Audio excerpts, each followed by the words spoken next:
Hey guys, how you doing? My name's Alex from Alex Workshop, and today I'm going to be showing you the best way to store your tools in the workshop. If you want a little hint of what it could be, have a look behind me.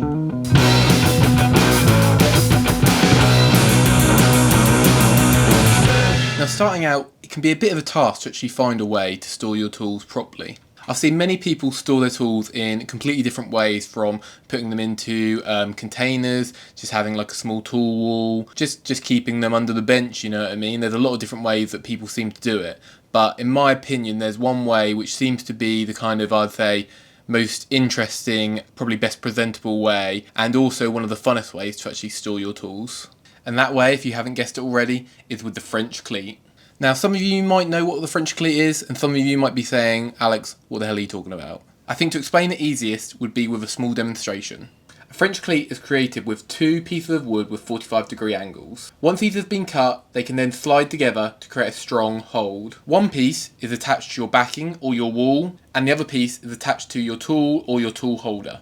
Now, before I go into the pros and cons of a French cleat board, I'm going to tell you how I built mine. You can go straight onto the wall, but I prefer to create a backing board. For mine, I used a full 8x4 sheet of ply, which was 18mm thick or 3/4 of an inch. As I say, you don't need a backing to put your French cleats onto, but I do find it's a lot easier to attach your French cleats onto a board than just putting them straight into the wall. This also means you can create a backed board which can be taken up and down quite easily. I also find on a board that it can be a lot stronger, as you have a large piece of wood that you're connecting everything to. Once I had my backer on the wall, I then got another sheet of ply and cut out roughly 9cm strips or 3.5-inch strips out of the board. I cut out 9 of these strips to fit my board, but you can change the spacing deciding on the size you need.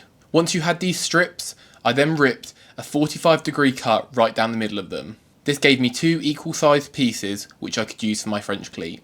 Starting from the bottom of the board, I attached my first cleat. I then put my opposite cleat on top of this so I could see the spacing.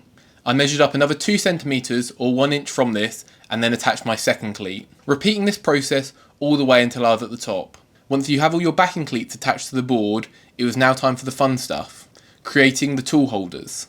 There's tons of videos online and on YouTube that you can find showing you how to make different holders for all of your tools. Personally, I watched a few videos and went on Instagram, got a bit of inspiration, but at the end of the day, I'd just start putting my tools onto some pieces of wood and just find the best way of mounting them.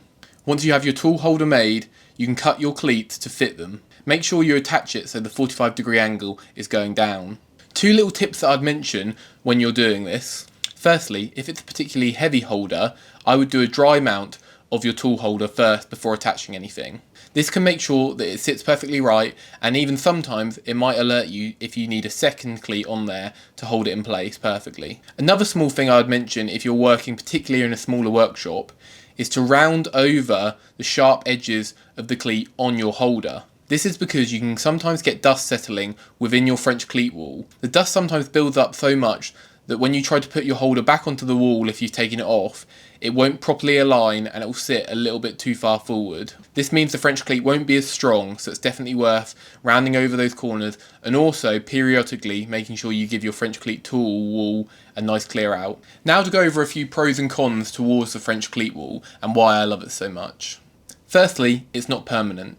You can move around your tool holders to get the best configuration you need, or if you're just starting out like I was, as you get more tools, you're able to move stuff around and get it perfectly so everything fits on there nicely. Also, I've recently found that certain tools I use a lot more than others, so I made sure that these holders were in a place where I would be able to get to them a lot easier than the stuff that I probably won't use as much. The other great thing is it can be created to fit any size. As mentioned, mine is a full 8x4 sheet, but you can create yours to whichever size shape that's needed. If you really wanted to, you could even just run the French cleat holders all the way around the edge of your workshop, like I've seen a few of my friends on Instagram doing. One of the biggest reasons why I personally think the French cleat tool wall is probably one of the best tool storage systems in woodworking is mainly for the people who are starting out in woodworking. It's a great fun but also simple project that gets you making. It can be as simple or complex as you want it to be, depending on the tool holders that you're making. Some holders I've just made a simple L-shaped bracket for. Or you can make it a bit more complex, like I have with my random orbit sander. I've created it so you can actually store the sandpaper below the sander. Personally, I quite like the wood look, but I've got a few friends like Dave Things on Instagram who's painted his tool wall, and I personally think it actually looks really cool. Now onto a few cons of the French cleat tool wall. I'd say the biggest con is that it does take quite a while to build. Personally, when I was setting up my workshop, I started off with just a few holders, and every time I got a new tool, I'd build a new holder and put it on the wall. This way, it probably took about 6 months to get my tool wall fully finished and have everything on there that I wanted.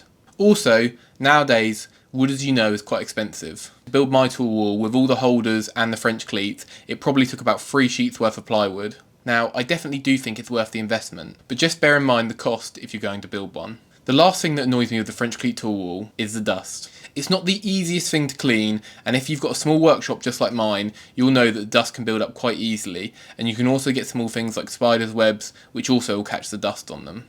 Trying to clean in and out between the different tool holders and all the cleats can be a little bit of a nightmare, but overall it's something I don't mind doing, and I definitely think the aesthetic of the French cleat tool wall outweighs any cons that I've mentioned.